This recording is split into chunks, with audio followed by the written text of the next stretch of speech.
Shalom Israel, Shalom Yasharala, Barakat Yahawah, Barakat Yahawashi, Barakat Yahawah, Barakat Yahawashi, Barakat Yahawah, Barakat Yahawashi, Bahasham, Qadash. Double honors to the apostle and elders of Great Millstone who teach well and rule well, who taught me this truth in its entirety according to the Bible. Peace and salutation to the hopeful elect, the fellow laborers, the Akim, pushing this truth at risk of their own lives throughout the four corners of the earth. And to the Akwith listening and learning, Shalom. It's your brother Shema from the Pillars of Benjamin camp here in Toronto with another lesson.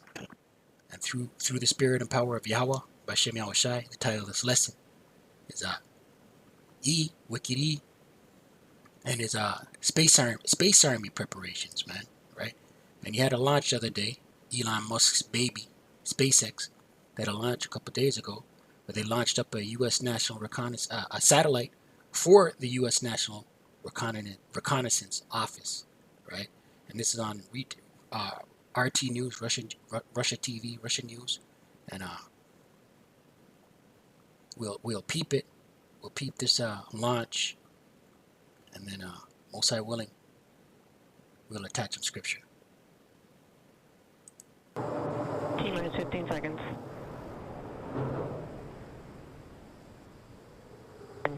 9, 8, 7, 6, 5, 4, 3, 2, 1, 0.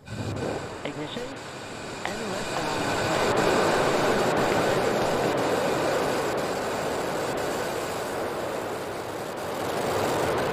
Vehicles pitching downrange. Stage 1 chamber pressures are nominal.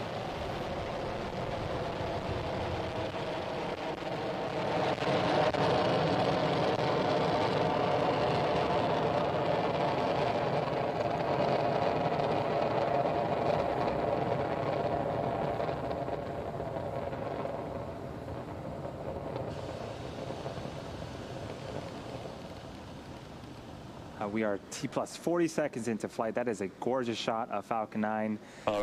We are in the middle of the NROL 108 mission.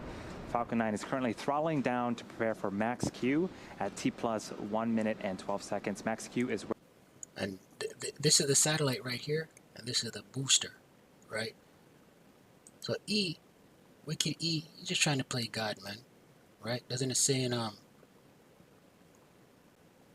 Isaiah chapter 14, doesn't he say he's trying to play God, trying to play the Most High? Isaiah 14 verse 13. For thou hast said in thine heart, who said in their heart? Wicked E, Esau, the governing powers, the wicked. The earth is given over to the hand of the wicked, right? The banking families, the ruling class elites, right? For thou hast said in thine heart, I will ascend into heaven. I will exalt my throne above the stars of the Most High.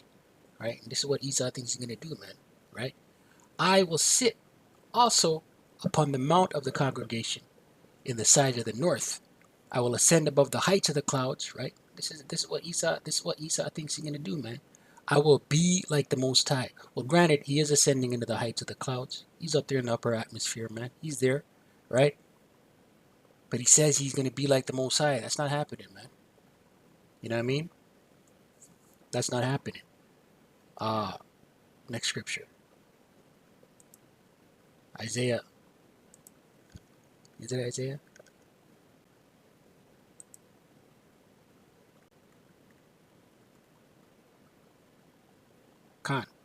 Isaiah 10 verse 13. For he saith, who saith? Esau, Wicked E, the Edomites. By the strength of my hand, I have done it, right? They say all this breakthrough, all this cutting edge technology, they've done it. And by my wisdom, Salakia, by the strength of my hand, I have done it. And by my wisdom, right? This is what Esau says, man. For I am prudent meaning wise. And I have removed the bounds of the people and have robbed their treasures. And I have put down their inhabitants like a valiant man, right? And this is what Esau, he's proud, right? He's proud. Right, so all these launches, right? Let's look up U.S. National Reconnaissance. All these launches that they're doing is in preparation. They think they're going to be able to fight Yahawashi and his angels, man. right? Because you have to remember the wicked, these devils, they know the scriptures, man. Doesn't it say in James, thou believest in one God, thou doest well. The devils also believe and tremble, right? They know these prophecies, man, right? And they also know that the prophecies are written that Yahawashi is going to come back, and they're going to fight. But they think with their tech and their technology, they're going to be able to make a difference. The National Reconnaissance Office, NRO, is a member of the United States intelligence community and an agency of the U.S. Department of Defense. All right, let's get to the point here. This launch that they did. They design, build, launches, and operates the reconnaissance satellites of the U.S. federal government, reconnaissance satellites, man, and provides satellite intelligence to several government agencies, particularly signals intelligence to the NSA, imagery intelligence to the NGA, and measurement and signature intelligence to the DIA, reconnaissance satellites, man. And ultimately, this is all going to lead into the chip. They need these satellites in place in the upper atmosphere to run with that 5G, 6G network, man. A reconnaissance satellite or intelligence satellite, commonly, although unofficially referred to as a spy satellite, is an Earth observation satellite or communication satellite deployed for military or intelligence applications. Right. Ian is wisdom. Up there in the upper atmosphere, man. Right? And this was just launched a couple days ago. There are several major types of reconnaissance satellites. Missile early warning, right? They think they're going to be... This is for their defense, their military defense, as well as they think they're going to know when that sky crack and Yahawashi and his holy angels return, right? Nuclear explosion detection, electronic reconnaissance, optical imaging surveillance, radar imaging surveillance, right? This one right here is key. Electronic reconnaissance, signals intelligence, intercept stray radio waves. SOLRAD is the earliest known, right? They're getting it ready for this RFID chip, mark of the beast, pursuant to Revelation 13. No man shall buy and sell. The mark of the beast is the microchip, right? And they're also getting ready to their space army. Get ready to they're trying to claim the upper atmosphere and get ready to fight Yahawashi and his angels, man. Revelation chapter 13.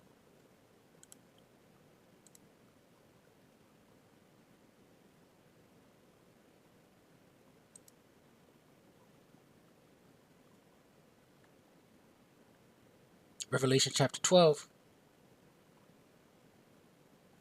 And there appeared another, Revelation chapter 12 verse 3, and it reads, and there appeared another wonder in heaven, and behold, a great red dragon, having 7 heads and 10 horns and 7 crowns upon his heads. Right, this is wicked Esau, man.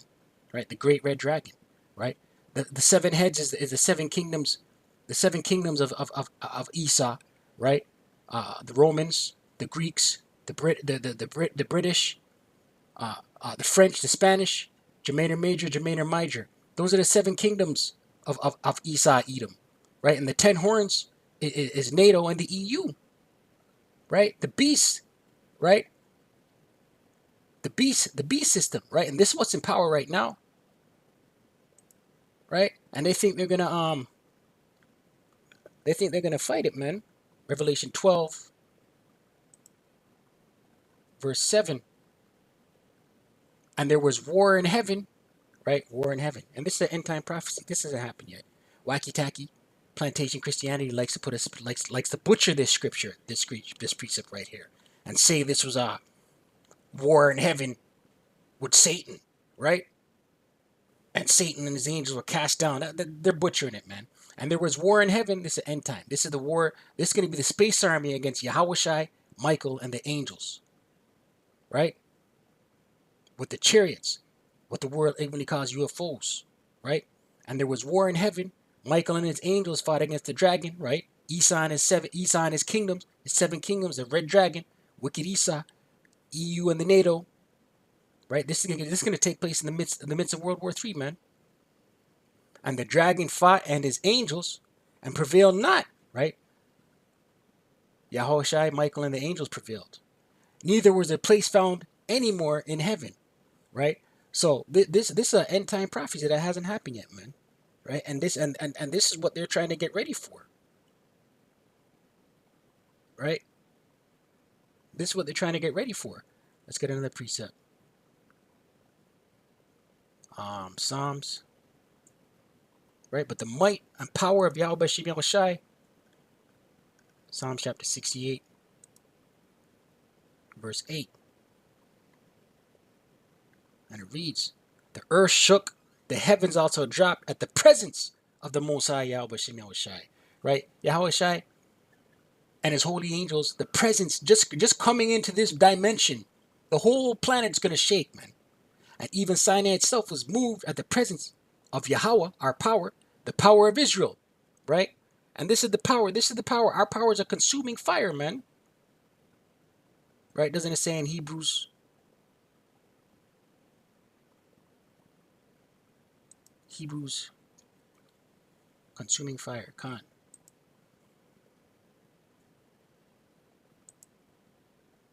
This is the power that these wicked Eves think they're gonna step up against, man. Hebrews 12 verse 29. For our power, Yahawah, is a consuming fire. Let's look up this word consuming in the Greek. Consume is a consuming fire. Strong's G 2654. Katanalisko. Katanalisko. Katanalisko. Consuming fire. To consume of fire, right? Our power, right? Doesn't it say in Daniel 7 that his wheels were where the Ancient of Days did sit? Let's get it. I don't want to butcher it.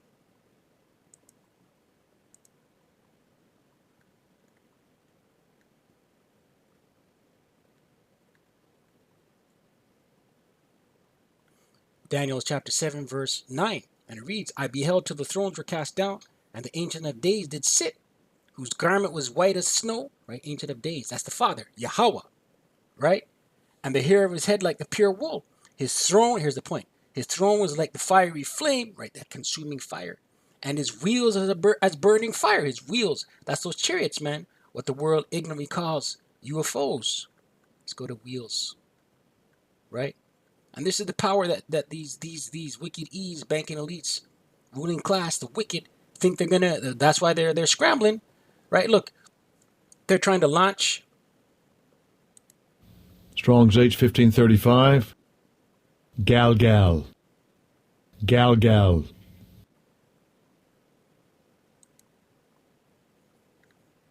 His wheels, wheel. A wheel, right? Doesn't it say Ezekiel's wheel, right? That's the chariots, man. That's what Ezekiel beheld, right? Right? Burning fire, man. Right? We're gonna catch a little more of this lesson because there's a part. What I took from this, right around here, they said, right now with these boosters, they're landing the boosters and they're able to refurbish them and get them ready for a launch 4 days later. But their ultimate goal is to get them ready in 24 hours for another launch. So Wicked E's trying to be able to go up into the upper atmosphere daily, within every 24 hours, right? Position to signal Bermuda. Land landings have a number of advantages over water landings. First, they are not subject to ocean storms that might affect the drone ship. Secondly, landing on land significantly streamlines post-launch processing of the recovered first stage. We'll be able to refurbish boosters right here at our facilities at the Cape, rather than waiting for the drone ships to return to port. And these types of efforts support our future goal of a 24-hour turnaround from landing to reflight. 24-hour turnaround, man. We're going to see this landing of this booster. Isa and his technology. And then we're going to grab another scripture. I don't want Artazah.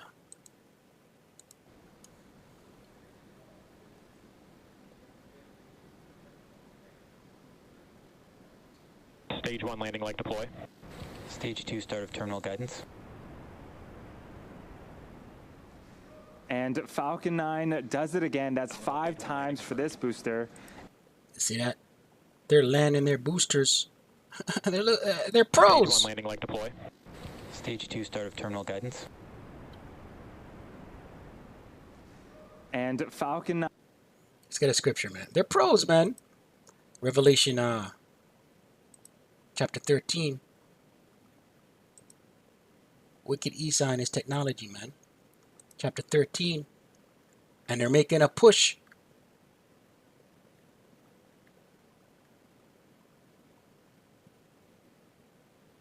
Revelation chapter 13, verse 13. And this is a vision of John, the Revelator. And he doeth great wonders, right? The beast, right? The beast system. America the Great, Babylon the Great, Esau, Edom, the ruling class, the banking families, right? EU and the NATO and the EU, right? And he doeth great wonders, so that he maketh fire come down from heaven, right? Fire come down from heaven. This is his technology. On the earth in the sight of men. That clip we saw there was that booster landing was like fire coming out of heaven, man. This is his technology, man. This is his technology, right? But ultimately, he's getting ready for the implementation of the mark of the beast. The mark of the beast is the microchip, right? And he thinks he's gonna fight Yahawashi and the angels. We're gonna get that. We're gonna close out with this. 2nd Ezra chapter 13. 2nd Ezra chapter 13, verse 1. And it came to pass after 7 days I dreamed a dream by night, right? And this is a dream of Ezra, the prophet, right? Verse 3. And I beheld, and lo, that man waxed strong with thousands of heaven. And when he turned his countenance to look, all the things trembled that were seen under him, right? That man that waxed strong is Yahawashi.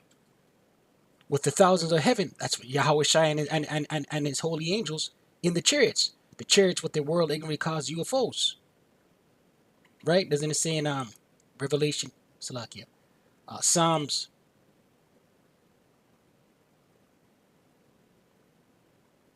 68, his chariots are 10,000.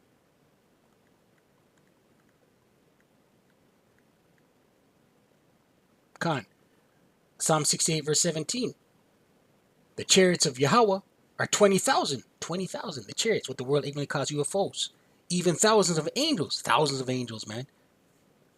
It's the angels that drive these chariots. The Lord, Adawan, Yahawashi, right, is among them, as in Sinai, in the holy place. So, that man waxed strong, 2nd Ezra 13, verse 3. That man waxed strong with the thousands of heaven, right? That man is Yahawashi. The thousands of heaven is those chariots with the world ignorantly caused UFOs and the holy angels. And when he turned his countenance to look, all the things trembled that were seen under him, right? This is twofold. Trembled from fear, everything on the planet trembled from fear, and trembled from the shaking of the earth when that sky crack and these chariots come through with Yahawashi, right? Let's go down some more. I just want to get to the point. I don't want to make this too long. But I beheld, and lo, he had graved himself a great mountain and flew upon it, right? That great mountain that Ezra saw in his dream is the chariot, what the world even calls UFO, that Yahawashi was standing on, flew on. But I would have seen the region or place whereout the hill was graven, and I could not, right? So on the whole planet, there was nowhere that he could see that the earth that the earth could contain the size of this chariot, what the world even calls UFOs, right? The fathership.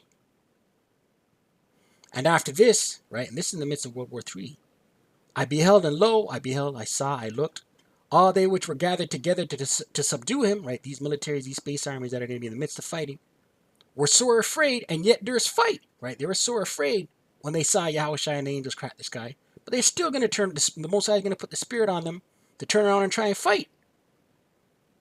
Verse 8, and after this I beheld, and lo, I saw, I looked, all they which were gathered together to subdue him were sore afraid, and yet there's fight. Salaka, we read that already.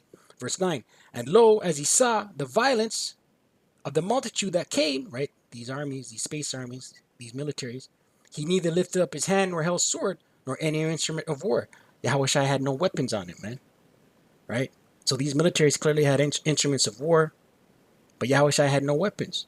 Verse 10, but only I saw that he sent out of his mouth, as it had been, a blast of fire, and out of his lips a flaming breath. That's those laser beams, man. And out of his tongue he cast out sparks and tempest. That's those laser beams.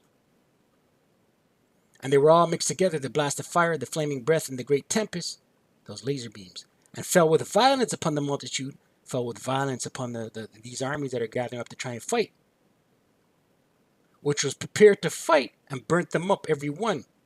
so that upon a sudden of an innumerable multitude, nothing was to be perceived, right? All of a sudden, this great multitude, these militaries, vaporized, burnt up to a crisp, but only dust and smell of smoke. When I saw this, I was afraid, right? When Ezra saw this vision, he was shaken to the core, man. He was afraid. As a matter of fact, we have one more scripture. He was afraid, right? And in the ancient world, when the Israelites were delivered out of Egypt, and they saw Moses going up to talk to the Most High Yahawah, the power of Israel, right? They saw with the magnificent power, and they didn't want anything to do with it, man. They were scared. Exodus 20 verse 18, and it reads, and all the people saw the thunderings and the lightnings, the sons of Israel, the children of Israel. They saw this, and the noise of the trumpet and the mountain smoking, right? The mountain smoking, the wheels burning like fire, right? This is when Yahawah, the Father, came down to deal with Moses. And when the people saw it, the children of Israel, they were moved and stood afar off. They were shook. Here's the point. And they said unto Moses, speak with us. Verse 19, Exodus 20, verse 19. And they said unto Moses, speak thou with us, and we will hear. But let not the Most High speak with us, lest we die. Right? They were shook, man. Right? But these elites, man, they're making moves, man. The space army, they're trying to get it ready. They think they're going to be able to combat, fight Yahawashi and the angels. Right? But scriptures say, the scriptures give us a different ending. We don't know. We have the cheat code. These scriptures, wisdom and knowledge shall be the stability of thy times. Right? But I pray you're edified. I don't want Ratazah. Stay prayed up. Pray without ceasing. Kwame Asherala. Wa. Abad. Babal.